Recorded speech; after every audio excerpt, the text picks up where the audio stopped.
Yesus Kristus.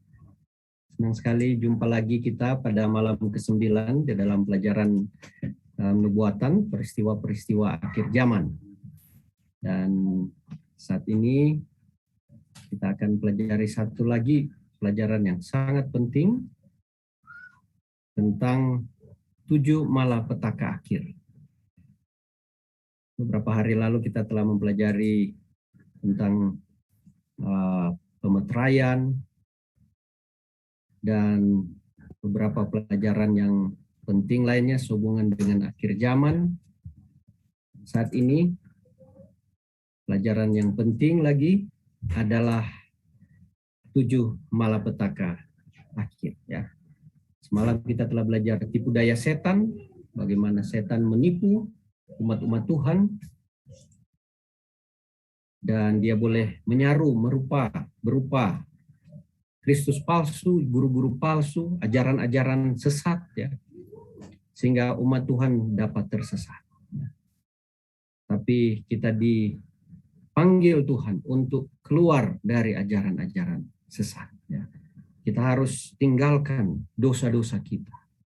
Ataupun kita masih belum memahami firman Tuhan, kita harus belajar apa penurutan pada Tuhan, apa hukum Allah. Sehingga kita menjadi umat Tuhan yang yakin bahwa kita telah selamat. Nah, saat ini kita akan memperdalam satu pelajaran lagi tentang 7 malapetaka akhir. Sebelum kita mempelajarinya, mari kita berdoa. Bapa di dalam sorga, pada saat ini kami datang menghadap hadirat-Mu, menyerahkan kabaran firman Tuhan yang penting ini tentang 7 malapetaka akhir. Kiranya Roh Kudus akan menuntun hamba-Mu untuk menyampaikan pekabaran ini dengan kuasa dari surga, bukan kuasa pikiran manusia. Berkati peralatan semua yang mendengarkan, agar boleh diberkati dan mendapat sukacita dari surga dengan kabaran, sehingga kami boleh menyiapkan diri kami di dalam konflik besar akhir zaman, dan kami boleh setia sampai Yesus datang. Kami serahkan seluruh kabaran firman Tuhan ke dalam tangan kuasa Tuhan. Di dalam nama Yesus Kristus kami sudah berdoa. Amin. Baik. Sebentar saya setting dulu.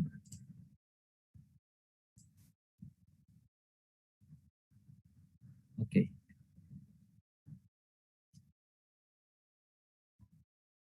Screen-nya sudah nampak jelas? Iya, jelas. Ada notes ya? Ada notes. Oke.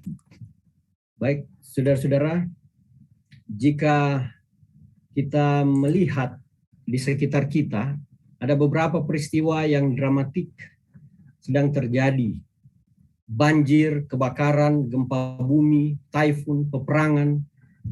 Dan dalam konteks ini orang-orang mulai berpikir, kira-kira bagaimana dunia kita ini? Ya. Terjadi berbagai macam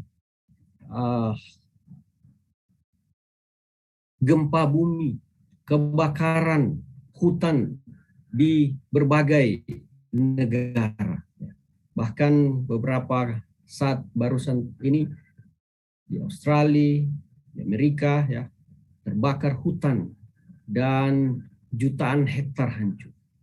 Rusak, ribuan orang, ratusan ribu orang harus kehilangan rumah. Kebakaran di mana-mana, bahkan di kota.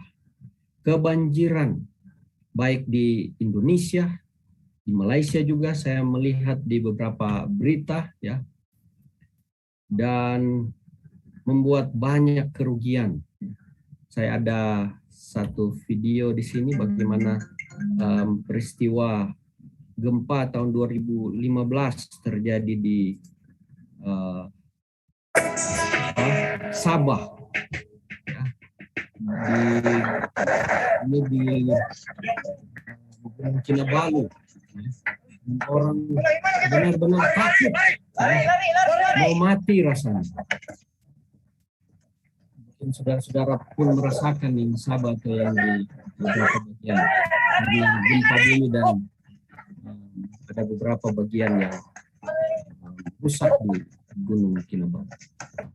Orang pada ketakutan ya, karena ini mungkin di Sarawak kalau tak silap ya, tanah longsor, dan beberapa daerah di Malaysia juga mengalami banjir, dan sedih sekali melihat orang-orang hancur rumah mereka ya, yang mereka telah usaha selama hidup dan harus mengalami kehancuran seperti ini. Terjadi juga gempa bumi di berbagai negara ya. Ini di Filipina terjadi gunung meletus ya, dan kota Manila atau beberapa daerah di sekitar Manila tertutup dengan debu ya. Ini ada belalang yang berjumlah 150 juta kurang lebih diperkirakan di dalam 1 hektar saja. Jadi saudara bisa bayangkan ini menghancurkan pertanian di beberapa negara di Afrika dan Asia. Kemudian terjadi juga angin taifun yang menghancurkan beberapa negara di Asia. Di berbagai negara di Eropa, di Amerika, Cina, ya, terjadi bencana alam. Peperangan dunia terjadi saat ini. Apakah ini akhir? Apa yang akan terjadi di masa depan? Saudara mungkin bertanya, dunia ini sedang menuju kemana? Tapi di dalam buku Wahyu pasal 16, Alkitab berkata tentang perang. Ada satu masa di mana dunia ini akan berakhir. Ada perang Armageddon juga dijelaskan di sana. Perang terakhir di dunia. Ada orang-orang memprediksi mungkin akan terjadi perang Armageddon. Bahkan seminar-seminar buat film tentang Armageddon. Dan kita akan pelajari malam ini. Apa akhir dari dunia? Apa perang Armageddon? Perang terakhir di dunia ini. Ya. Dan mungkin kita bertanya banyak pertanyaan tentang hal ini. Di mana perang itu terjadi? Siapa yang akan berperang? Dan untuk memahami masa akhir dunia ini, sehubungan dengan 7 malapetaka, kita akan belajar perang Armageddon. Kita akan memahami apa konflik secara luas yang terjadi di dunia ini. Permusuhan antara yang baik dan yang jahat. Permusuhan antara Kristus dan setan. Dan saat ini kita sedang menghadapi krisis ekonomi dunia yang sedang terpuruk, saudara-saudara. Dan apabila ekonomi benar-benar hancur, ini akan menuntun kepada persatuan bangsa-bangsa. Bangsa-bangsa akan bersatu, ya, secara politik, agama, dan ekonomi untuk menyelamatkan dunia ini. Jika Anda memperhatikan gempa bumi, banjir, kebakaran, terorisme, masalah-masalah ekonomi dunia yang sedang dunia ini hadapi. Kemudian selain itu ada ketegangan antara bangsa-bangsa dan konflik global dunia ini. Anda harus berpikir tentang ada satu hal yang viral di dunia ini. Tentang munculnya satu tatanan susunan pemerintahan dunia baru atau New World Order. Ya.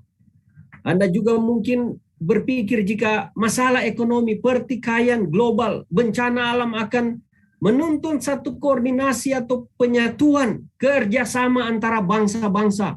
Dan selanjutnya apakah itu akan hancur dan menjadi perang Armageddon? Bagaimana pemandangan dunia zaman akhir ini? Bagaimana akan terjadi peristiwa-peristiwa di masa depan? Dan apa yang akan menimpa dunia ini? Apa yang akan kita alami di masa depan? Ini mungkin menjadi pertanyaan, saudara. Tapi untungnya kita tidak harus menerka-nerka. Untungnya buku Wahyu ini mengungkapkan kepada kita pemandangan terakhir dari sejarah dunia. Mari kita kembali kepada buku Wahyu yang selalu kita pelajari di dalam seminar, dalam KKR ini. Firman Tuhan berkata, takutlah akan Allah dan muliakanlah Dia, karena telah tiba saat penghakimannya, dan sembahlah Dia yang telah menjadikan langit dan bumi dan laut dan semua mata air. Saudara-saudara, menyembah pencipta langit dan bumi ini adalah tandanya berbakti pada hari Sabat. Karena hari Sabat adalah hari yang Tuhan telah pisahkan pada waktu penciptaan di hari yang ke-7, hari Sabtu. Sebagai tanda bahwa ada pencipta dunia ini. Sebagai tanda kita menyembah Tuhan. Di akhir zaman ini juga adalah masa penghakiman sebelum Yesus datang. Diingatkan untuk menyembah pencipta langit dan bumi. Dan tandanya adalah apa? Hari Sabat sebagai tanda penyembahan kepada Tuhan yang benar. Saudara, firman Tuhan mengingatkan kita di dalam Wahyu 4 ayat 11. Ya Tuhan dan Allah kami, Engkau layak menerima puji-pujian dan hormat dan kuasa sebab Engkau telah menciptakan segala sesuatu. Dan oleh karena kehendak-Mu, semuanya itu ada dan diciptakan. Inilah sebabnya kita menyembah Tuhan. Ya, Sabat adalah simbol penyembahan kepada pencipta. Dan apa yang terjadi kalau kita tidak menyembah kepada pencipta? Di dalam Wahyu 14 ayat 9 dikatakan, jikalau seorang menyembah binatang dan patungnya itu, dan menerima tanda pada dahinya atau pada tangannya, jadi ada sesuatu yang akan orang-orang ini terima jika mereka tidak menyembah kepada pencipta. Kalau mereka menyembah kepada binatang, mereka akan menerima murka Allah. Kita akan pelajari sebentar. Jadi ada dua, saudara-saudara perhatikan ya. Ada dua kelompok. Ada dua kelompok yang menyembah kepada pencipta, salah satunya, yang satunya lagi kepada apa? Kepada binatang. Wahyu 14 ayat 7 dan Wahyu 14 ayat 9. Jadi ini berbicara tentang penyembahan. Di dalam pertikaian akhir dari sejarah dunia ini, berpusat pada penyembahan. Dan Wahyu meramalkan tentang penyembahan kepada pencipta dan penyembahan kepada binatang. Yang menyembah kepada pencipta, dia menyembah pencipta pada hari yang ke-7, pada hari Sabat. Kepada binatang, dia menyembah kepada tandanya pada hari Minggu. Saudara, sejak penciptaan sampai kepada nabi-nabi, kepada bangsa Israel, sampai kepada Yesus, pada murid-murid, semua menyembah pencipta pada hari Sabat. Dan kepada orang-orang yang tidak menyembah kepada pencipta, mereka menyembah kepada matahari. Dan mereka jadikan hari matahari menjadi hari mereka sekarang menyembah Tuhan. Jadi menyembah kepada Tuhan adalah tandanya hari Sabat. Menyembah kepada bukan Tuhan, kepada binatang, tandanya pada hari ini. Dan ini akan menjadi meterai kepada umat-umat Tuhan, yaitu Sabat. Dan tanda kepada penyembah binatang, yaitu hari Minggu. Saudara, inilah pekabaran yang Tuhan mau kita sampaikan, dan kita harus menerima pekabaran ini supaya kita jangan kena murka Tuhan. Nah, kita akan pelajari apa murka Tuhan itu pada hari ini. Karena Tuhan telah memanggil semua orang untuk keluar dari Babel, ya, yang sudah runtuh itu, di mana tempat kekacauan, tempat roh-roh setan, tempat ajaran-ajaran palsu. Keluar supaya kita jangan masuk ke dalam dosa, jangan hidup dengan dosanya, ajaran-ajarannya, dan kita jangan ditimpa murka. Wahyu pasal 15 memperkenalkan 7 malaikat yang akan menuangkan ke-7 malapetaka terakhir dari cawan murka Allah kepada dunia. Bila ini dituangkan. Setelah selesai proses pembersihan di Ka'bah, surga. Berarti setelah pintu kasih karunia ditutup Pada waktu itu sudah tidak ada kesempatan lagi bagi manusia untuk bertobat. Sehingga Tuhan memperingatkan kita, Zefanya 2 ayat 3. Carilah Tuhan, hai semua orang yang rendah hati di negeri. Yang melakukan hukumnya, carilah keadilan, carilah kerendahan hati. Mungkin kamu akan terlindung pada hari kemurkaan Tuhan. Jika saudara yang mendengar pekabaran malam ini, dan mendengar panggilan Tuhan untuk meninggalkan dosa-dosa dari binatang, dari Babylon itu. Tinggalkan, saudara. Waktu kita tidak banyak. Dan kita boleh terlindung pada murka Tuhan. Di dalam Wahyu 15 ayat 1 berkata, dan aku melihat satu tanda lain di langit, besar dan ajaib, 7 malapetaka dengan 7 malapetaka terakhir. Karena dengan itu berakhirlah murka Allah. Jadi murka Allah akan berakhir setelah 7 malapetaka itu berakhir. Berakhirlah murka Allah. Ini adalah malapetaka yang terakhir. Bahwa setelah itu habislah amarah Tuhan. Takkan ada lagi Tuhan menurunkan malapetaka yang lain kepada manusia. Jadi sebelum Tuhan memperlihatkan ke-7 malapetaka yang terakhir, Tuhan sudah memberitahu bahwa inilah ya, Tuhan akan berakhir masa itu, di mana masa amaran Tuhan akan berakhir. Di dalam ayat 2, dan aku melihat sesuatu bagaikan lautan kaca bercampur api, dan di tepi lautan kaca itu berdiri orang-orang yang telah mengalahkan binatang itu dan patungnya dan bilangan namanya. Pada mereka ada kecapi Allah. Siapa mereka? Siapa orang-orang yang berdiri di tepi lautan kaca ini? Mereka inilah yang telah dimeteraikan di dalam Wahyu pasal 7. Kita sudah pelajari ya pada pemeteraian beberapa hari yang lalu. Di dalam Wahyu pasal 7 ayat 2-3 dikatakan, janganlah merusakkan bumi atau laut atau pohon-pohon sebelum kami memeteraikan hamba-hamba Allah kami pada dahi mereka. Jadi pemeteraian kepada hamba-hamba Allah adalah sebelum ke-7 malapetaka diturunkan ke bumi. Saudara, yang perlu kita ingat adalah apa yang dilihat Yohanes di sini adalah satu amaran. Jadi penglihatan ini tidak menyatakan bahwa orang-orang yang sudah dimeteraikan itu sudah berada di sorga pada saat ini. Karena ada orang berkata ya bahwa sebelum Tuhan datang, sebelum malapetaka itu akan ada orang yang akan diangkat oleh Tuhan. Ya. Ada orang-orang yang diculik, ya. Ada pengangkatan rahasia terangkat ke sorga. Tetapi Alkitab berkata itu tidak akan terjadi sebelum pemeteraian itu. Ya, sebelum malapetaka itu terjadi. Saudara-saudara.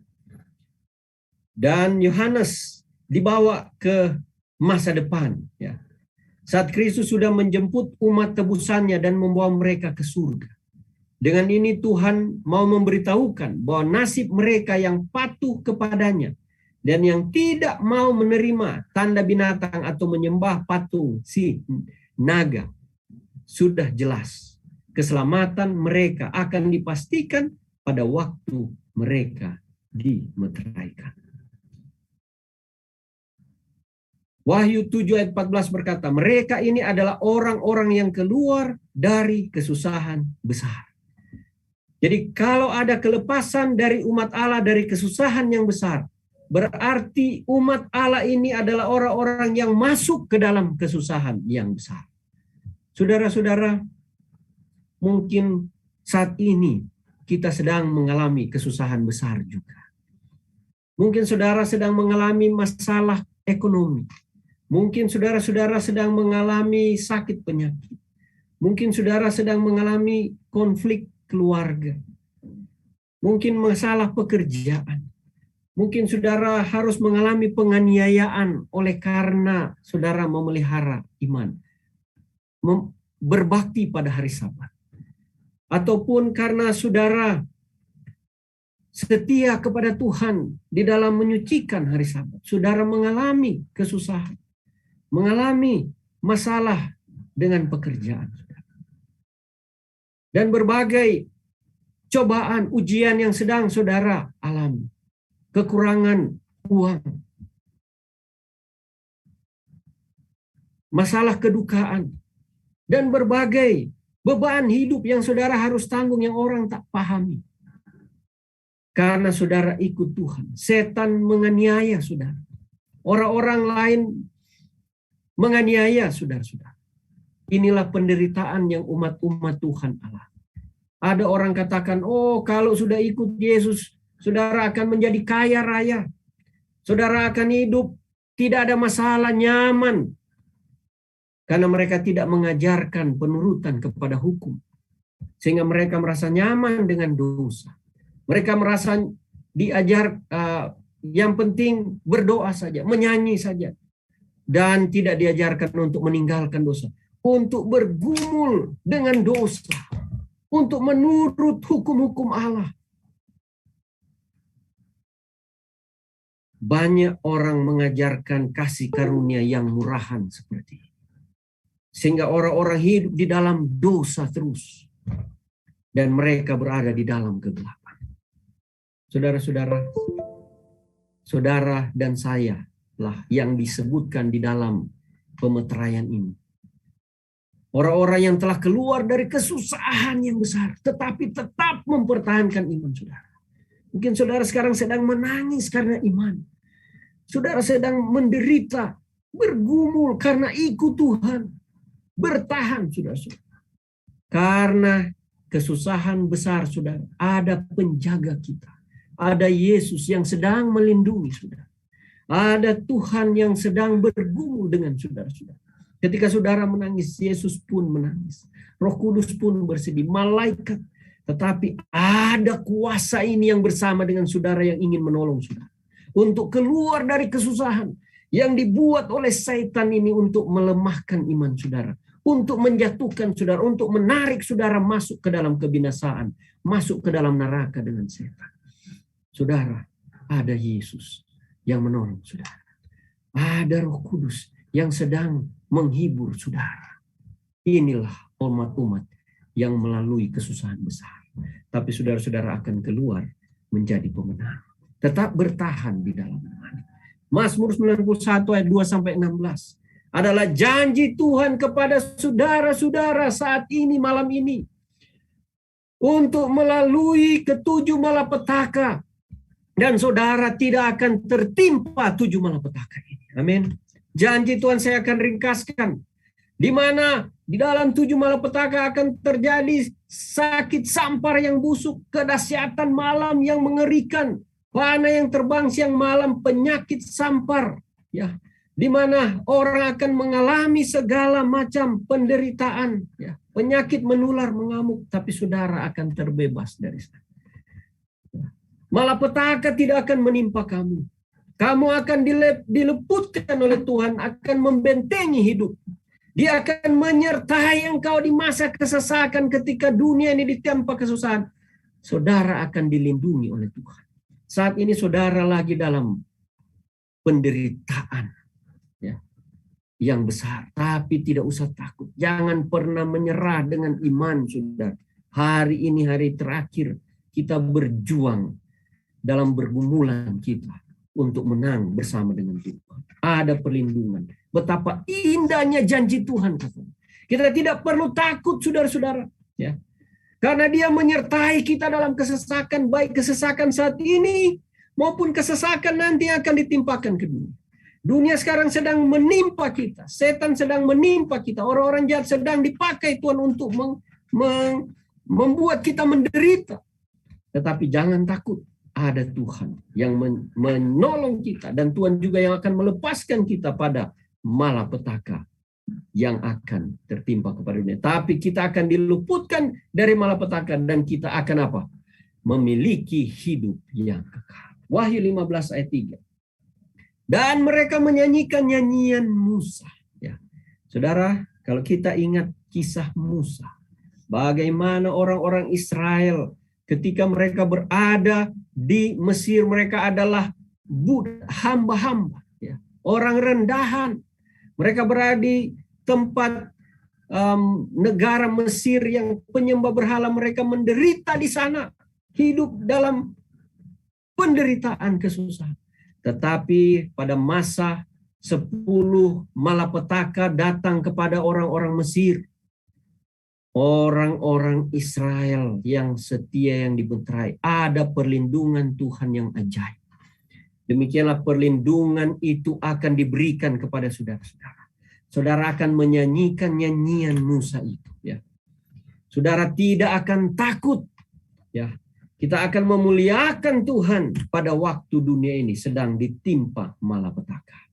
Kita akan nyanyikan nyanyian kelepasan, kemerdekaan yang mengingatkan bagaimana orang-orang Israel telah melalui masa kesusahan, masa kesulitan, malapetaka, dan mereka terlindungi. Jadi di manakah orang-orang yang sudah dimeteraikan pada waktu itu? Mereka masih ada di sini. Tidak ada orang yang terangkat ke surga tiba-tiba, atau seperti dicuri dan bawa ke surga. Tidak ada kisah seperti itu, ya. Mereka terlindung dari ketujuh malapetaka yang akan turun ke dunia ini. Saudara-saudara, umat Allah sudah dimeteraikan waktu itu. Dan keselamatan saudara dan saya sudah pasti. Ya, kita sudah tidak mungkin lagi jatuh pada waktu itu karena karakter sudah disempurnakan dan perjuangan mereka sudah berakhir. Inilah janji Kristus kepada mereka. Lukas 12 ayat 32, jangan takut, hai kamu kawanan kecil, karena Bapamu telah berkenan memberikan kamu kerajaan itu. Ya. Apa itu kawanan kecil? Ya, saudara perhatikan, Kristus katakan mereka tidak banyak dibanding mayoritas. Ya. Karena kebenaran tidak berdasarkan majoritas, tetapi kebenaran adalah kebenaran. Apapun itu, kebenaran adalah kebenaran. Dan katanya mereka adalah kawanan kecil. Ya, kita tidak harus ikut mayoritas. Tidak ikut karena kan pemimpin-pemimpin kami orang-orang pintar. Kenapa mereka tidak merubah ajaran ini sesuai dengan yang diajarkan di dalam Alkitab? Saudara-saudara, jangan ikut apa pandangan orang yang banyak. Jangan ikut apa pemimpin sehebat apapun. Kalau dia tidak berdiri pada firman Tuhan. Kalau dia tidak bersandar pada apa kata Tuhan. Kalau itu kata gereja. Kalau itu hanya tradisi manusia. Ajaran pimpinan-pimpinan. Mereka itu adalah nabi palsu. Itu adalah ajaran Babylon. Di mana roh-roh setan berada di sana. Karena mereka tidak mengajarkan apa yang firman Tuhan katakan, apa menurut kehendak Allah itu, ya. Karena mereka akan kena hukuman. Dalam Wahyu 15 ayat 5, kemudian daripada itu aku melihat orang membuka bait suci kemah kesaksian di sorga.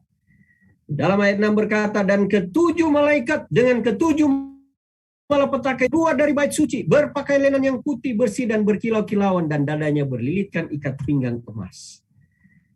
Dan satu dari keempat makhluk itu memberikan kepada 7 malaikat itu 7 cawan dari emas yang berisi penuh murka Allah, yaitu Allah yang hidup sampai selama-lamanya.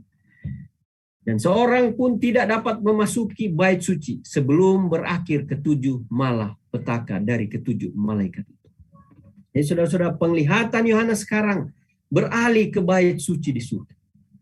Dan dia melihat ketujuh malaikat itu keluar dari sana. Dan masing-masing memegang menerima satu cawan emas yang penuh berisi murka Allah. Jadi tidak ada seorang pun, ya, dan seorang pun tidak dapat memasuki bait suci itu dari ketujuh malaikat itu sebelum berakhir ketujuh malaikat, ketujuh malapetaka. Artinya apa? Tidak ada orang yang akan terangkat ke sorga, ya, sebelum ketujuh malapetaka itu berakhir. Ya. Berarti setelah malaikat-malaikat itu keluar, imam besar sudah menyelesaikan pekerjaannya. Tak ada lagi pelayanan imam besar untuk mengampuni dosa. Masa pengampunan bagi seluruh umat manusia telah selesai. Bait suci di mana Kristus tadinya menjalankan tugasnya sebagai imam besar, sebagai perantara antara Allah dengan manusia, telah ditutup oleh asap. Pintu kasih karunia telah ditutup. Tidak ada lagi yang boleh masuk.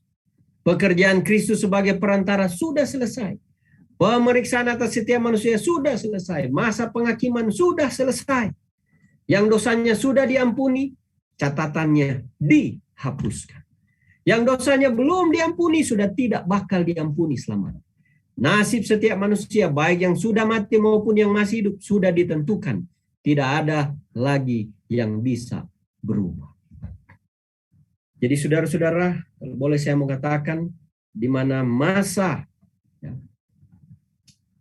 pemeteraian ini sudah berakhir. Dan setelah itu tidak ada lagi apa? Masa untuk orang akan bertobat. Sudah selesai. Di mana setiap manusia sekarang harus berdiri di hadapan Allah tanpa perlindungan seorang perantara lagi. Yang sudah dibenarkan akan tetap tinggal benar, dan mereka tinggal menunggu menikmati hak waris mereka atas kerajaan Allah. Yang belum dibenarkan sudah habis kesempatannya untuk bertobat.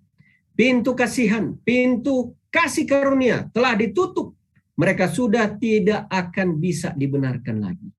Mereka juga tinggal menunggu hukuman yang akan mereka terima.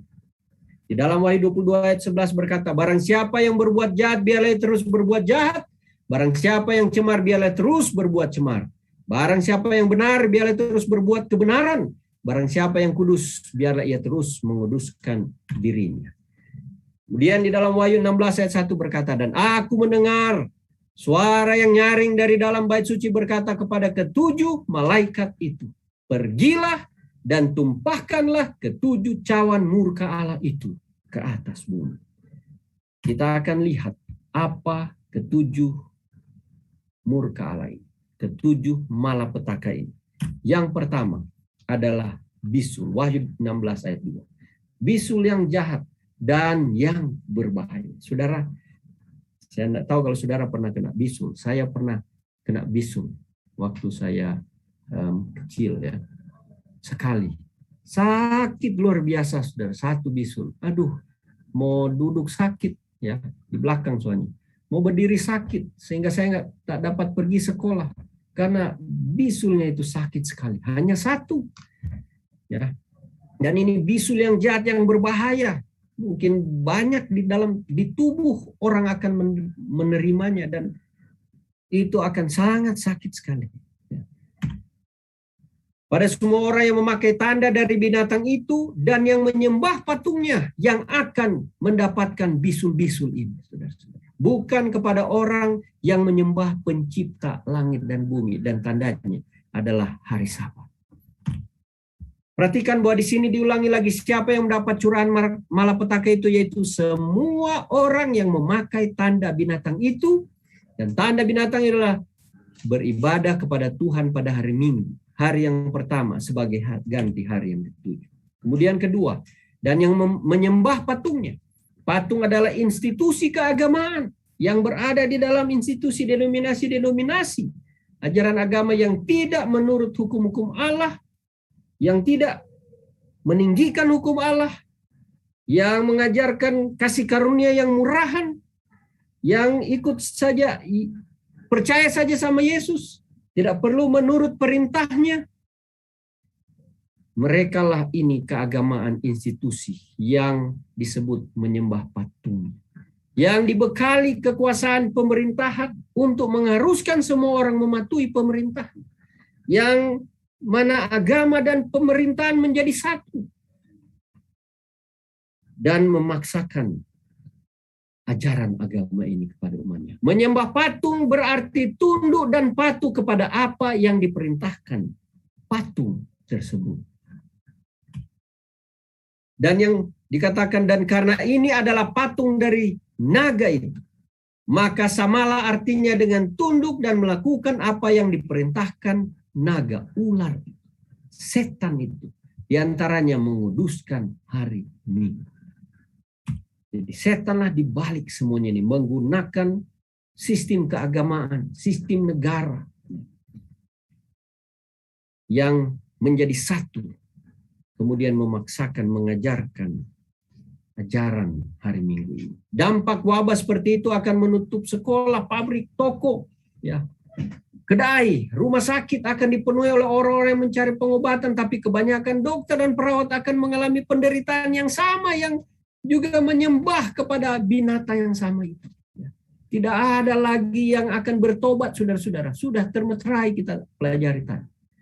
Mereka akan mengalami ini, orang datang kepada dokter, perawat, dan mereka lihat, wah, dokter kena bisul juga. Aduh, siapa yang mau menyembuhkan? Tak ada obat lagi yang mampu menyembuhkan. Pada akhirnya hanya ada dua kelompok di dunia yang dibedakan oleh Tuhan. Bukan 101 golongan yang berbeda-beda seperti yang ada sekarang ini. Atau bukan ada orang ajarkan, tak apa-apa di agama manapun ada banyak jalan menuju ke surga, kata. Saudara, tidak ada seperti itu. Hanya akan ada dua golongan. Ya. Yang menyembah kepada Tuhan dan yang bukan kepada Tuhan. Dua kelompok itu adalah yang pertama, orang-orang yang telah mengalahkan binatang itu dan patungnya dan bilangan namanya, Wahyu 15 ayat 2. Mereka inilah yang selamat dan yang tidak kena ketujuh malapetaka. Kelompok yang kedua, dan semua orang yang memakai tanda dari binatang itu dan yang menyembah patungnya, Wahyu 16 ayat 2. Mereka inilah yang mendapat curahan ketujuh malapetaka, murka Tuhan yang dahsyat itu. Saudara, Mazmur 46 ayat 2 berkata, Allah itu bagi kita tempat perlindungan dan kekuatan sebagai penolong dalam kesesakan, sangat terbukti. Saudara, ketika orang-orang mengalami malapetaka, kita hanya akan menyaksikan. Kita akan dilindungi oleh Allah yang telah melindungi orang Israel pada waktu mereka berada di Mesir. Pada waktu orang-orang Mesir mengalami malapetaka, mereka dilindungi oleh Tuhan. Demikianlah perlindungan kita akan diberikan dari Tuhan, sehingga kita terlepas dari kesesakan itu. Malapetaka pertama, semua keamanan fisik kita ada di dalam Kristus, saudara-saudara. Kita selama ini telah berlindung kepada Kristus. Dan Kristus yang sama juga akan menjadi tempat perlindungan kita yang paling aman. Mulai saat ini, kita harus belajar berlindung kepada Kristus. Sehingga kita tidak akan gagal pada waktu masa ujian nanti di akhir zaman ini. Kita akan selalu bergantung kepada Kristus. Kita telah berlatih otot iman kita untuk selalu bergantung kepada Kristus. Bukan pada kekuatan kita. Bukan pada bos kita yang tidak menurut perintah Tuhan. Bukan kepada perusahaan. Bukan kepada orang-orang lain yang memaksakan kita. Sehingga kita menyerah, iman kita menyerah karena apa? Paksaan. Kita harus mulai saat ini lebih takut kepada Tuhan, berlindung kepada Tuhan, percaya kepada kuasa Tuhan daripada percaya kepada dunia ini. Sementara orang-orang masih menderita luka mereka, bencana lain datang, laut menjadi darah, maka airnya menjadi darah seperti darah orang mati, dan matilah segala yang bernyawa yang hidup di dalam laut. Saudara-saudara, mati, busuk semua yang ada di laut, semua ikan, semua hewan, semua makhluk hidup yang ada di dalamnya mati. Betapa busuknya tempat itu. Darah orang mati adalah sesuatu yang penuh dengan penyakit dan penuh dengan kuman. Dan di sini dikatakan bahwa laut akan sedemikian kotornya seperti darah orang mati. Saudara, kalau ada orang mati sudah 3-4 hari itu sangat busuk, saudara-saudara. Bisa satu rumah sampai jiran-jiran kalau ada orang mati. Dan ini laut itu menjadi darah karena semua makhluk di sana mati. Mereka sedang dalam bisul-bisul. Sekarang mereka cium bau yang sangat busuk. Dan di sini dikatakan bahwa laut akan sedemikian kotornya seperti darah orang mati. Sedemikian terpolusinya sehingga semua yang hidup di laut mati. Mungkin masih ada yang suaranya belum di mute, tolong di mute. Pemandangan yang luar biasa dan bau busuk saat makhluk-makhluk laut terdampar. Orang-orang akan kacau balau karena Mereka akan cepat-cepat melarikan diri dari pinggir pantai. Ya, kacau balau, saudara-saudara, masa itu. Ya, dan saudara bayangkan orang yang menjadi pelaut, ya, suasana akan kacau balau di laut. Orang tidak mau lagi akan bekerja di laut. Perdagangan internasional akan kacau balau. Perekonomian dunia akan hancur.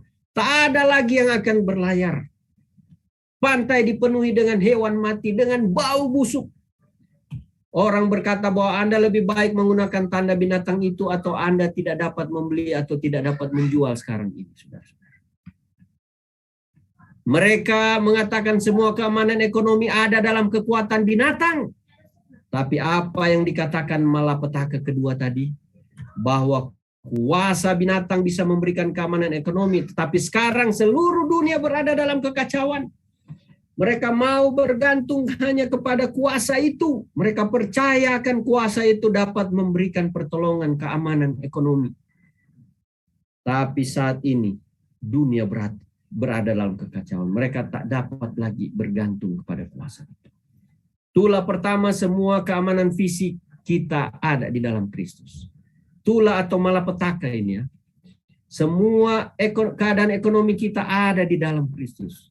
Orang lain sedang mengalami krisis bencana. Tapi kita dipelihara oleh Tuhan. Sebagaimana Tuhan memelihara Elia. Sebagaimana Tuhan memelihara orang Israel di padang gurun selama 40 tahun. Tuhan akan memelihara kita di dalam masa krisis dunia. Malapetaka yang Dia akan turunkan. Tuhan akan memberikan kepada kita cukup untuk kita bisa hidup. Sungai dan air menjadi darah saat ini. Kemarin laut, dan saat ini sungai dan air menjadi darah. Ya. Dan mata air dan semuanya menjadi darah. Dan aku mendengar malaikat yang berkuasa atas air itu berkata, adil engkau yang ada dan yang sudah ada, engkau yang kudus, yang telah menjatuhkan hukuman ini. Dari penghukuman ini adalah keadilan Allah. Ya. Karena mereka telah menumpahkan darah orang-orang kudus dan para nabi, engkau juga telah memberi mereka minum darah. Hal itu wajar bagi mereka. Orang-orang ini telah membunuh banyak orang. Banyak umat Tuhan, banyak martir. Mungkin sebagian kita akan jadi martir. Kita berani mati demi Kristus. Dan saat ini, darah-darah martir itu dibalaskan kepada mereka. Ya. Sekarang air minum tidak ada sehingga mereka harus minum darah karena kehausan. Karena bisul mereka. Ayat 7, dan aku mendengar mezbah itu berkata, ya Tuhan Allah yang Maha Kuasa, benar dan adil segala penghakiman. Setelah laut, maka semua mata air yang lain juga menjadi sekotor darah orang mati, saudara-saudara. Laut sudah kotor, sekarang mata air, sungai, kotor seperti darah, bau. Berarti manusia tidak punya sumber air yang bisa mereka minum. Minuman yang tersisa pada waktu itu tentunya menjadi sangat mahal dan juga langka, saudara-saudara. Mereka telah menumpahkan darah orang yang kudus dan para nabi. Ini membuktikan bahwa sebelum ini benar-benar terjadi penganiayaan dan pembunuhan atas orang-orang kudus dan para nabi. Tetapi orang-orang ini yang telah setia kepada Tuhan sejak saat ini, mereka tidak akan takut. Nyawa mereka akan mungkin diambil, tetapi mereka percaya ada kebangkitan di dalam Kristus. Tentunya ini berkaitan dengan keharusan menyembah kepada patung binatang itu. Sehingga orang-orang harus dibunuh yang takut akan Tuhan. Ketika umat Tuhan, orang-orang kudus dan para nabi menolak untuk menyembah patung binatang itu dan menerima tandanya, yaitu Sabat yang palsu, pengudusan hari Minggu, maka mereka pun dianiaya. Dan sebagai akibatnya banyak yang jatuh sebagai korban. Ayat 13 ayat 15 berkata, patung binatang itu berbicara juga dan bertindak begitu rupa sehingga semua orang yang tidak menyembah patung binatang itu dibunuh. Itulah peristiwanya, saudara-saudara. Sekarang Tuhan membalaskan kematian orang-orang kudus dan para nabinya yang telah dibunuh karena menolak menyembah patung si naga, patung binatang itu. Dan pada akhir zaman, Kristus adalah satu-satunya harapan kita untuk keamanan fisik, saudara. Kristus adalah satu-satunya harapan kita untuk keamanan ekonomi kita. Kristus adalah satu-satunya yang dapat memelihara hidup saudara dan saya. Belajarlah bergantung kepada Kristus, saudara-saudara, saat ini. Untuk ekonomi, saudara. Bukan kepada perusahaan saudara atau kepada bos saudara. Sehingga saudara melanggar hukum Allah, melanggar kesucian Sabat. Sejak saat ini, saudara harus berlatih untuk bergantung perekonomian saudara, makan saudara, hidup saudara, sewa rumah saudara, pembayaran saudara kepada Tuhan. Jangan menjual kebenaran kita, saudara-saudara, demi hanya sesuap nasi, demi karena perekonomian kita, saudara. Kalau kita sejak saat ini tidak setia kepada Tuhan, kalau kita ajarkan kepada anak-anak kita tidak setia kepada Tuhan, saudara-saudara, kita sedang menjual anak kita kepada iblis, membuat mereka tidak berdiri teguh kepada iman, kepada Kristus sejak saat ini. Dan pada masa ujian nanti Sabat atau Minggu, mereka akan menyerah karena mereka telah menyerah selama ini kepada kebenaran. Mereka tidak punya otot-otot kekuatan. Pada masa ujian nanti, pada masa final nanti, mereka akan menyerah karena mereka tidak dilatih dari saat ini untuk setia kepada Tuhan. Tidak ada tidak ada yang tiba-tiba akan kuat imannya, saudara-saudara. Iman harus dilatih sejak saat ini. Bila tidak, maka kita akan menyerah pada masa nanti. Kita tidak punya kekuatan. Ya, beruntung kalau kita masih bertobat, tapi kalau kita mati sebelum pukul 12, sebelum masa penganiayaan atau sebelum ujian hari Minggu atau Sabat itu datang, kita sudah mati dan kita belum bertobat, kita akan binasa selama-lamanya. Saudara, saat inilah pertobatan itu. Jangan tunggu-tunggu, saudara-saudara. Kalau tidak, saudara, masa ini tidak ada lagi masa pertobatan. Setelah dimeteraikan, tidak ada lagi orang bertobat. Saudara akan tertimpa murka Allah ini sebelum Yesus datang dari langit untuk membinasakan orang-orang yang tidak menyembah Dia. Pembalasan murka Tuhan harus diterima dulu kepada mereka yang tidak setia kepada Tuhan. Ada malapetaka Allah, tapi ada janji Allah kepada yang setia sejak saat ini. Mungkin saudara akan menderita sejak saat ini. Setelah saudara mendengar firman Tuhan dan saudara memilih ikut Tuhan, saudara mungkin akan menderita. Tetapi biarlah saudara menderita saat ini daripada saudara akan menderita di masa murka Allah nanti itu, saudara-saudara.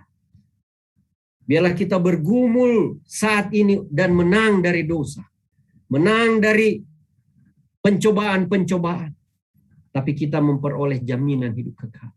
Kita diberkati oleh Tuhan. Yesaya 33:16 berkata, dialah seperti orang yang tinggal aman di tempat-tempat tinggi, bentengnya ialah kubu di atas bukit batu, rotinya disediakan, air minumnya terjamin. Amin, saudara-saudara. Saudara yang setia kepada Tuhan sejak saat ini, jangan khawatir. Setan mungkin berbisik kepada Anda, jangan setia kepada Tuhan pada hari Sabat. Nanti kau mau makan apa? Anak-anakmu mau sekolah bagaimana? Bayar keretamu bagaimana? Sewa rumahmu bagaimana? Saudara, itu bisikan setan, saudara-saudara. Supaya saudara tidak menyucikan hari Sabat. Pergi sekolahlah hari Sabat. Sekolah itu lebih penting daripada pergi gereja atau acara youth. Kau pergi bekerja. Saudara-saudara, hidupmu, nafasmu, makananmu, airmu, keluargamu itu datang daripada Tuhan. Tuhan yang memberikan engkau hidup. Bertobat, saudara-saudara, saat ini. Tuhan yang akan memberikan engkau roti makan ketika engkau memilih Tuhan saat ini. Tinggalkan dosamu, saudara-saudara. Keluar dari ajaran Babylon itu. Saudara mungkin tidak berada pada ibadah hari Minggu, pada penyembahan matahari, tapi saudara berada pada ajaran Babylon, kekacauan. Saudara beribadah, lahir mungkin di Adventis atau beribadah pada hari Sabat. Tetapi saudara juga bekerja, mencari nafkah pada hari Sabat, mencari uang pada hari Sabat. Pergi sekolah pada hari Sabat, melakukan pekerjaan-pekerjaan duniawi. Pergi kampus urusan pada hari Sabat, saudara-saudara. Panggilan Tuhan saat ini, saudara, keluar dari kehidupan itu. Keluar dari dosamu kalau kau tidak mau kena malapetaka ini, saudara-saudara. Tuhan sedang memanggil engkau dengan suara nyaring. Tuhan yang menyediakan ilmu pengetahuanmu, kepandaianmu. Tuhan yang akan memberikan engkau uang sekolah. Duit untuk membayar makananmu, membayar sewa rumahmu. Untuk memberikan engkau makan dan minum. Tuhan yang menyediakan. Jangan takut dengan ancaman apapun. Ancaman kerajaan, ancaman perusahaan apapun. Saudara, lebih baik saudara menderita bersama Kristus daripada Anda menderita di murka Tuhan, 7 malapetaka, atau binasa selama-lamanya. Masa kita tidak banyak, saudara-saudara. Tuhan akan mencukupi hidupmu. Ketika sungai dan mata air berubah menjadi darah, bagi umat Tuhan tersedia air jernih, itu pasti. Bagi orang lain mengatakan, buat apa terlalu setia? Nanti bagaimana hidupmu? Tapi bagi umat Tuhan ada persediaan air jernih, itu pasti mulai saat ini. Karena Yesuslah sumber air hidupmu. Percaya pada Dia. Jangan ragukan Dia sebagai sumber hidupmu dimanapun Anda berada. Bukan manusia, bukan kerajaan, bukan perusahaan yang memberikan kepadamu minum dan makan. Tetapi Tuhan sumber air hidup. Belajar untuk percaya kepada Dia mulai saat ini. Dia adalah hidup mereka dan memberikan kehidupan yang memberi air untuk diminum. Di dalam Kristus kita aman, saudara-saudara. Di dalam Kristus kita diselamatkan. Di dalam Kristus adalah tempat perlindungan, saudara. Perlindungan anak-anakmu, istrimu, dirimu. Di dalam Kristus. Jangan ragu-ragu mengambil keputusan sebelum terlambat, saudara-saudara. Jangan dengarkan bisikan setan. Tetapi dengarkanlah panggilan Tuhan. Bisikan Roh Kudus kepadamu malam hari. Selanjutnya. Malapetaka keempat dikatakan matahari yang membakar. Wahyu 16 ayat 8. Dan kepadanya diberi kuasa untuk menghanguskan manusia dengan api. Dan manusia dihanguskan oleh panas api yang dahsyat. Dan mereka menghujat nama Allah yang berkuasa atas malapetaka-malapetaka itu. Dan mereka tidak bertobat untuk memuliakan Tuhan. Saudara, matahari membakar mereka. Mereka sudah mengalami bisul-bisul itu. Mereka sekarang sakit, bau, karena makhluk-makhluk di laut mati, di air mati. Mau minum, tidak ada air minum. Minum darah akhirnya. Dan sekarang mereka panas terbakar matahari. Sudah sakit dengan bisul. Sekarang mereka harus mengalami panas matahari. Oh, betapa ngerinya keadaan pada waktu itu. Saudara, bayangkan penderitaan orang-orang di dunia pada waktu itu. Sampai di sini kita sudah mencatat. Mereka sudah kena bisul. Bisul yang sakit. Ya. Infeksi yang membuat suhu tubuh mereka naik. Dalam keadaan panas tubuh mereka kekurangan minum air. Menjadi darah. Terpolusi di sana-sini dan tidak dapat diminum. Kalau mereka harus minum, mereka harus meminum dan itu penuh kuman dan mereka harus mengalami virus yang lebih jahat dari virus corona saat ini. Dan sekarang mereka lebih sakit dan mereka harus sakit diare dan tipes. Ya.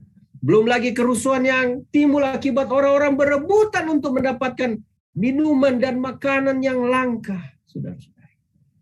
Sedangkan saudara-saudara makan dengan nyaman dan Tuhan sediakan air. Coba saudara pikirkan. Seseorang menyalakan keran air Dan bukannya air yang keluar, tetapi darah yang mengalir. Meskipun wabah itu mengerikan dan menakutkan, tetapi keadilan Tuhan sepenuhnya dibenarkan atas perbuatan ini kepada mereka. Sekarang matahari menyengat mereka. Sudah badan mereka demam karena infeksi bisul-bisul, kehausan karena kekurangan air minum, ginjal mereka bekerja keras karena kekurangan air, ditambah sinar matahari yang membakar. Ini adalah penderitaan yang sangat parah. Sementara orang fasik binasa karena kehausan tanpa minum apapun kecuali darah. Yesaya 33 ayat 16 berkata, menjanjikan umat beriman bahwa dia akan diberi roti, air akan terjamin. Janji ini mungkin terdengar seperti puisi sekarang ini, tapi kemudian akan bernilai lebih dari kekayaan semua bank dunia. Saudara, kita makan dan minum itu akan sangat mahal dan sangat bersuka cita. Saudara, saat saudara bangun pagi, saat saudara bisa bernafas dengan nyaman, saat saudara bisa makan dan minum air dengan jenis, saudara bersyukurlah. Saudara dapat berkah daripada Tuhan. Saat ini orang sedang juga mengalami sakit, penyakit, kasihan, corona. Mereka bernafas itu menderita. Mereka harus hidup dalam kesusahan. Kita mendoakan saudara-saudara kita. Tapi mari kita menilik hati kita. Saudara, mari kita selalu bersyukur kepada Tuhan. Untuk setiap makanan, minuman yang Tuhan sudah berikan. Mau cari apa lagi saudara-saudara di dunia ini? Kalau kita berbuat dosa kepada Tuhan. Melanggar kesucian Sabat. Berbuat dosa yang lain, saudara. Apalagi yang saudara mau cari di dunia ini kalau kita sudah diberi minum dan makan cukup dari Tuhan. Jangan mencari sesuatu lebih sehingga kita melanggar firman Tuhan. Sehingga kita berdosa terhadap kekudusan hari Sabat. Saudara-saudara, jangan buat itu. Tetapi orang-orang ini memang tegar teguh. Ya, mereka menghujat nama Allah yang berkuasa atas malapetaka-malapetaka itu. Dan mereka tidak bertobat. Mereka tidak memuliakan Tuhan.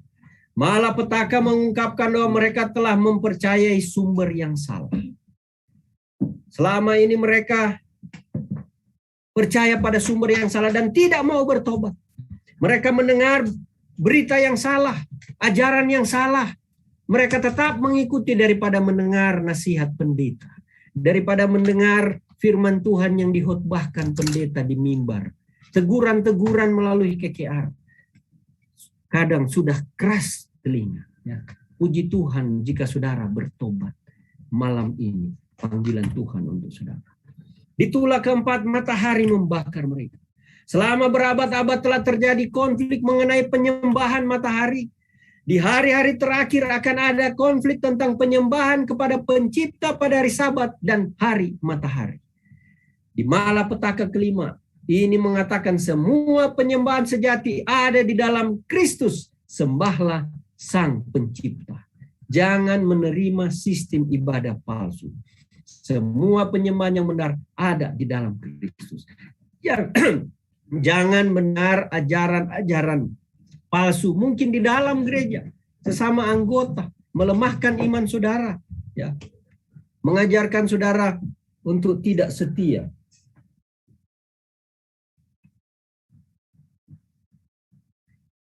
Mengajarkan saudara untuk lebih baik bekerja daripada menguduskan hari Sabat. Saudara, ini adalah ajaran yang tidak benar. Hanyalah kepada Kristus, hanya firman Allah lah yang benar. Mazmur 91 ayat 1 berkata, orang yang duduk dalam lindungan yang Maha Tinggi dan bermalam dalam naungan yang Maha Kuasa. Saudara, orang-orang ini telah hidup di dalam Tuhan.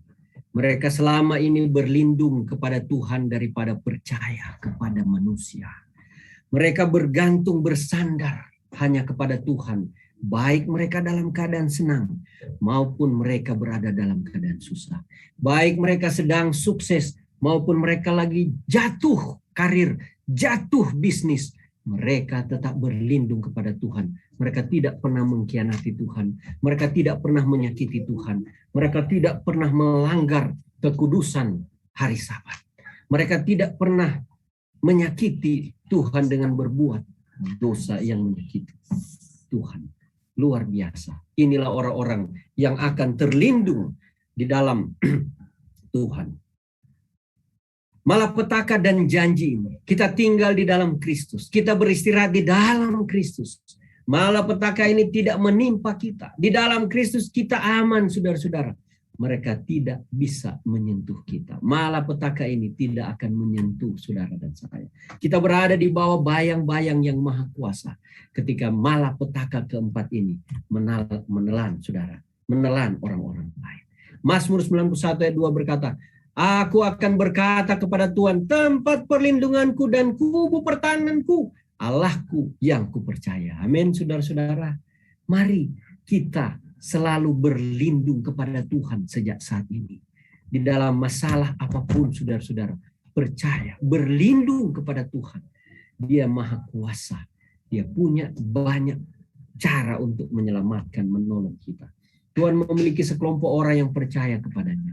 Untuk keamanan fisik, untuk keamanan ekonomi, yang meletakkan hidup mereka ke dalam tangannya, yang percaya padanya untuk semua penyembahan mereka. Jika dia berkata, ingatlah hari Sabat, mereka akan melakukannya. Jika ia memerintahkan menuruti hukum-hukumnya, mereka akan tunduk, mereka akan rendah hati, melakukannya dengan sukacita. Mazmur 91 ayat 3 berkata, sungguh dialah yang akan melepaskan engkau dari jerat penangkap burung, dari penyakit sampar yang busuk. Di dalam malapetaka kelima berkata, tahta binatang itu dan kerajaannya menjadi gelap, dan mereka menggigit lidah mereka karena kesakitan. Saudara, Wahyu 16 ayat 11 ya.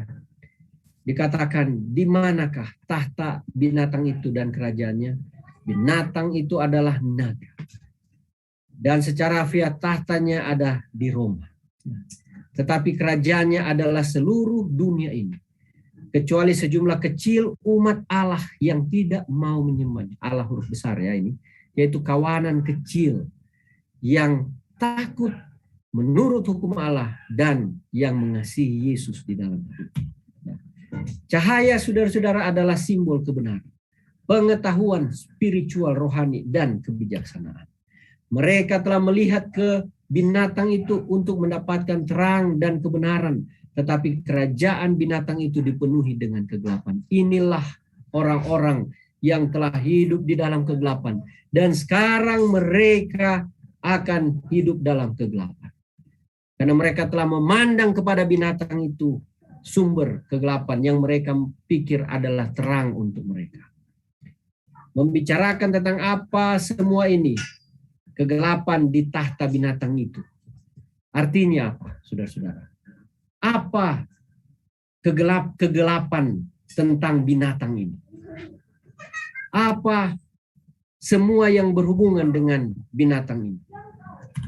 Mereka telah melihat kepemimpin agama palsu untuk kebenaran. Dan mereka telah dikecewakan. Selama ini mereka telah bergantung kepada pemimpin agama. Mereka lebih percaya kepada pemimpin agama yang besar, ya, mayoritas. Dan sekarang mereka dikecewakan oleh pemimpin agama.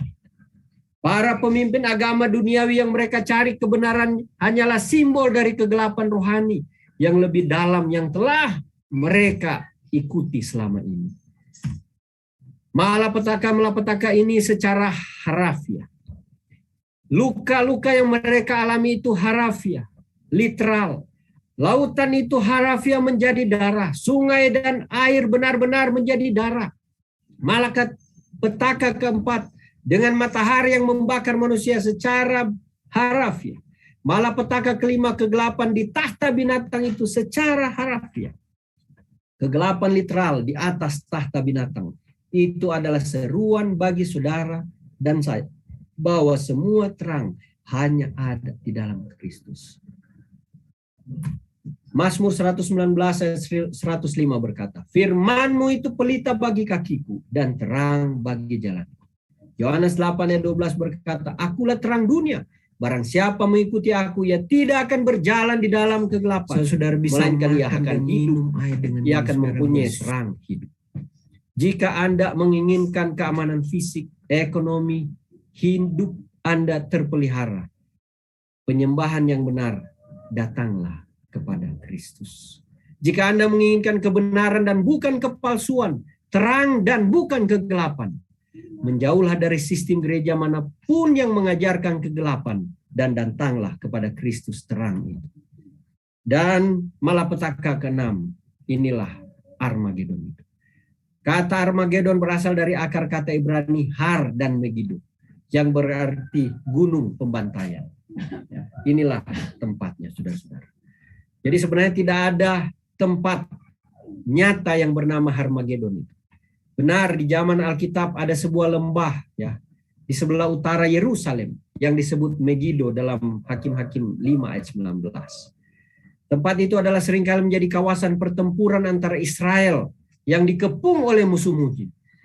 Ketika tentara Israel dikepung dan malapetaka yang hampir menimpa mereka, maka Tuhan secara ajaib melepaskan mereka dari tempat itu.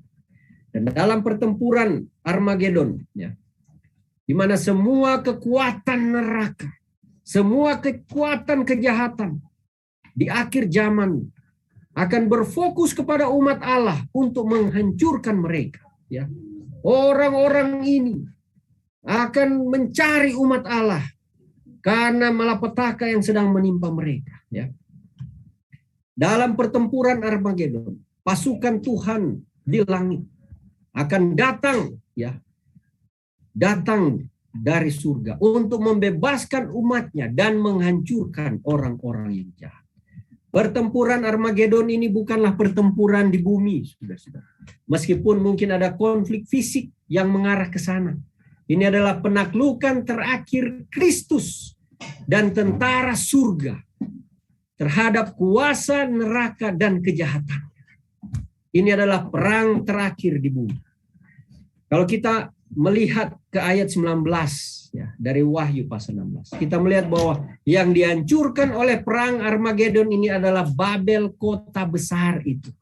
Yang di Wahyu pasal 14 sudah dijelaskan bukanlah satu kota yang benar, artinya kota yang real, actual, melainkan satu lambang, simbol, gabungan dari paganisme, dari kekafiran, ajaran-ajaran kafir, mulai dari kekafiran Roma masuk kepada Vatikan Roma, ya, kepada Roma Katolik, kepausan ini, dan Protestan Amerika Serikat, ya, di mana Protestan ini mereka membuat patung, yaitu hari Minggu yang telah dimulai oleh binatang yang keluar dari dalam laut. Roma Katolik yang telah merubah hari Sabat kepada hari Minggu. Inilah Babylon itu. Inilah kota besar itu yang akan dihancurkan dalam perang Armagedon ini. Jadi yang dihancurkan jelas bukan satu negara seperti negara-negara yang ada di dunia ini. Rusia, ya, atau beberapa negara yang sedang berperang. Bukan itu. Melainkan kelompok agama yang sesat. Ya. Wahyu 16 ayat 12 dikatakan, dan malaikat yang keenam menumpahkan cawanya ke atas sungai yang besar, sungai Efrat, lalu keringlah sungai airnya, supaya siaplah jalan bagi raja-raja yang datang dari sebelah timur. Jadi kota Babylon yang lama itu terletak di atas sungai Efrat. Dan kita tahu cerita bagaimana di dalam kitab Daniel ada Raja Sirus yang berhasil menyusup masuk ke dalam kota Babylon lewat sungai Efrat yang mengalir di bawah, di tengah-tengah kota Babylon, ya. Mereka alihkan sungainya, aliran sungainya di atas sana sehingga air itu kering, dan pasukan Sirus ini, ya, dari Medo Parsi masuk mengalahkan kota Babylon tanpa peperangan fisik, saudara-saudara. Inilah bagaimana sungai Efrat itu dikeringkan dan bagaimana pasukan Sirus masuk ke dalam kota Babylon. Dalam Wahyu ada Babel rohani. Dalam perjanjian lama mewakili kebingungan rohani, kekacauan. Dalam perjanjian baru Babel mewakili kesatuan negara gereja dari kebingungan. Inilah Babel. Ya, tadi kita sudah lihat. Kesatuan agama dan gereja. Kekafiran, kepausan, dan Amerika, protestantisme ini. Inilah kebingungan, kekacauan. Ya, mengajarkan ajaran-ajaran sesat. Kemudian sungai Efrat mendukung Babel secara harfiah. Ya. Di mana dalam Wahyu 17 ayat 15 dikatakan bahwa air melambangkan bangsa-bangsa. Jadi apa yang terjadi dengan air di sungai Efrat dan air yang digambarkan di dalam Wahyu ini? Bangsa-bangsa di sana. Pada hari-hari terakhir sejarah bumi, semua dukungan dari bangsa-bangsa ini akan mengering terhadap persatuan agama dan politik tadi. Persatuan Babel itu akan mengering. Ya, tidak lagi didukung. Tidak lagi mendukung kepada persatuan Babel tadi. Kenapa? Ketika malapetaka dicurahkan, ada kekacauan di dunia. Orang-orang mulai berkata, tunggu sebentar. Para pemimpin agama yang memberitahu kami bahwa mereka akan membebaskan kami dengan membuat satu persekutuan kerjasama dengan sistem